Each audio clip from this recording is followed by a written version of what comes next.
একটা ভিডিও দেখতেছিলাম, তো নর্মালি হঠাৎ কান্না। তো ভিডিওটা দেখতে দেখতে হঠাৎ মার কথা মনে পড়লো। সেই 2 দিন আগে আসলাম, জামাই ষষ্ঠীতে গেছিলাম বাড়িতে। আমরা বাচ্চারা, সন্তানরা হয়তো মা বাবাদের সেরকম কোনো সময় বইলে উঠতে পারি না যে আমরা তোমাদের খুব ভালোবাসি, মুখ দিয়ে না কোনো সময় বেরোয় না। কিন্তু যেরকম মেয়েরা বিয়ের পরে বুঝতে পারে যে মা বাবা তাদের জন্য কতটা ইম্পর্টেন্ট, কতটা মানে মিস করে প্রত্যেকটা সময়। তো ভিডিওটা দেখার পরে সত্যিই খুব,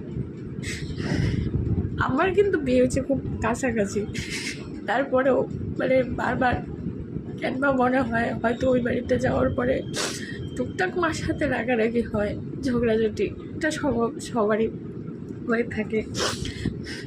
তারপরেও মানে বিশেষত মেয়েরা বুঝতে পারে বিয়ের পরে, বিয়ের আগে যদি এই জিনিসগুলো হয়তো আমরা ফিল করতাম, হয়তো কোনো দিনই মানে মাদের আর কি কোনো সময় হয়তো আমরা বড় কোনো কষ্ট দিয়ে কথা বলতাম না।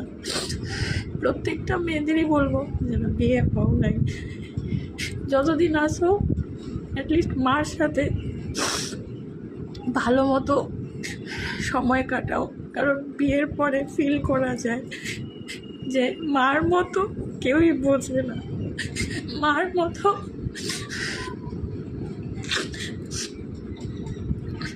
তোমার কেউই আগলাবে না, সে যেই হোক না কেন।